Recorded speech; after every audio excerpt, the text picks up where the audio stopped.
आइए आज हम पढ़ते हैं अवतल दर्पण का उपयोग हजामती दर्पण के रूप में क्यों किया जाता है। आप लोग यदि सैलून जाते हैं तो वहां पे लगा रहता है समतल दर्पण। फिर सवाल आ गया है कि अवतल दर्पण का उपयोग क्यों किया जाता है।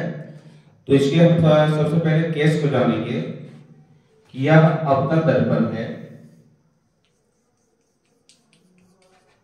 जिसका ध्रुव P, वक्रता केंद्र C, फोकस बिंदु F, PCO दर्पण का प्रधान अक्ष है। यदि हम वस्तु को दर्पण और फोकस बिंदु के बीच रखते हैं तब इस वस्तु का जो प्रतिबिंब है वो दर्पण के पीछे बनता है। एक किरण चलती है प्रधान अक्ष के समानांतर जो परावर्तन के बाद फोकस से गुजरती है। दूसरी किरण वक्रता केंद्र से गुजरती है। ये दोनों किरणें आगे चलने के बाद और फैलती है जिसको हम लोग पीछे बढ़ाते हैं। पीछे बढ़ाने के बाद ये किरण एक दूसरे को प्रतिच्छेद करती है जहां पर वस्तु का प्रतिबिंब बनता है।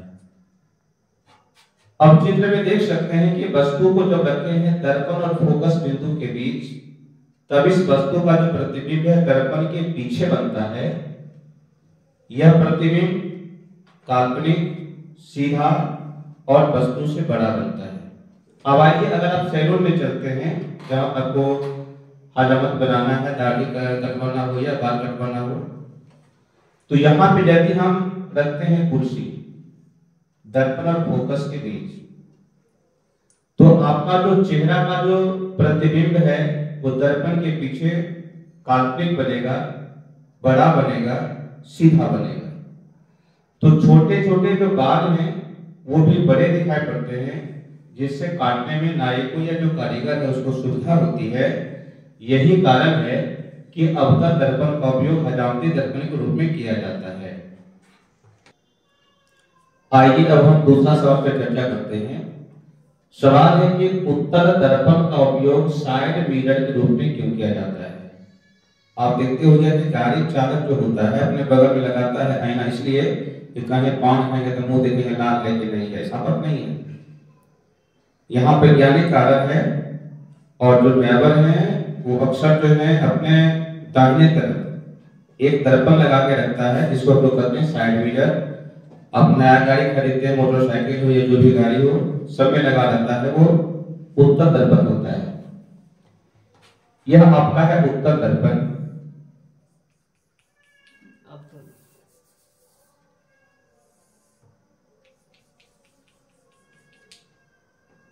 दर्पण का ध्रुव P, वक्रता केंद्र C, फोकस बिंदु है। यहां है वस्तु। उत्तल दर्पण में दो ही केस होता है।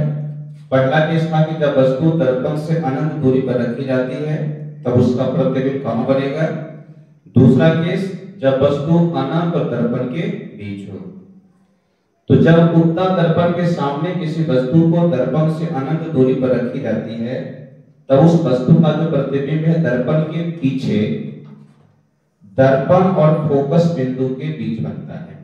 प्रकाश दंचली प्रधान अक्ष के समानांतर परावर्तन के बाद यह काल्पनिक रूप से फोकस से गुजरती है। दूसरी किरण चलती है वक्रता केंद्र से जो दर्पण के पीछे दिखा रहे हैं काल्पनिक रूप से। ये दोनों किरणें जो है दर्पण और फोकस बिंदु के बीच काटती है तो वस्तु का जो प्रतिबिंब है दर्पण के पीछे दर्पण और फोकस बिंदु के बीच बनता है। और जब वस्तु दर्पण से अनंत दूरी पर रखी जाती है तब उस वस्तु का जो प्रतिबिंब है दर्पण के पीछे बनता है, दर्पण फोकस बिंदु के बीच। इसी सिद्धांत के आधार पर अब चित्र को थोड़ा सा आगे करते हैं। यह आपका दर्पण है जो कि साइड मिरर में लगा हुआ है। ये हो गया दर्पण का ध्रुव, ये है इसका फोकस बिंदु। यहां आप गाड़ी देखिए,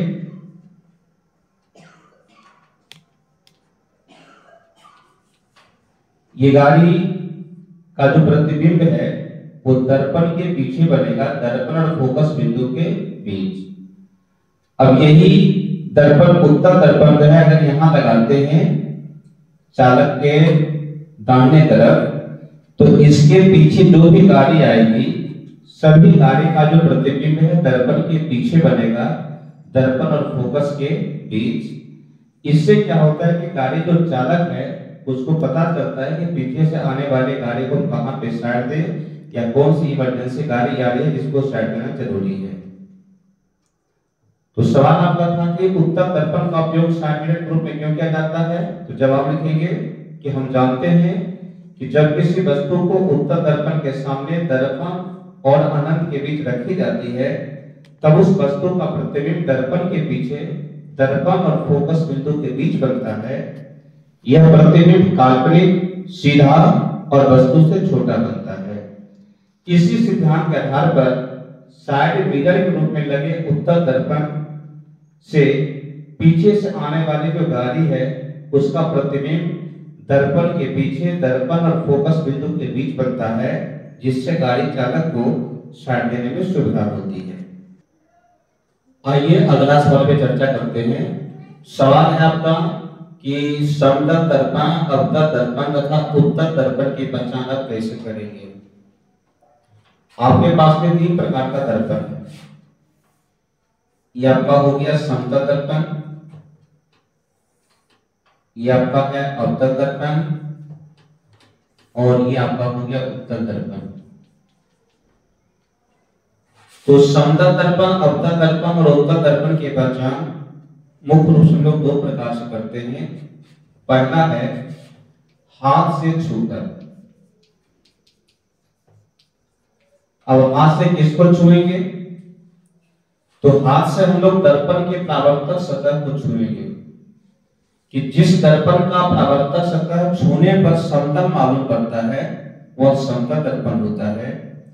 जिसका परावर्तक सतह छूने पर धंसा हुआ मालूम पड़ता है वो आपका अवतल दर्पण होगा, और जिसका परावर्तक सतह उभरा हुआ होता है वो आपका उत्तल दर्पण होगा। यदि आपको हाथ से छूने नहीं दिया जाए तो दूसरा विधि आपके पास में होगा प्रतिबिंब देखकर।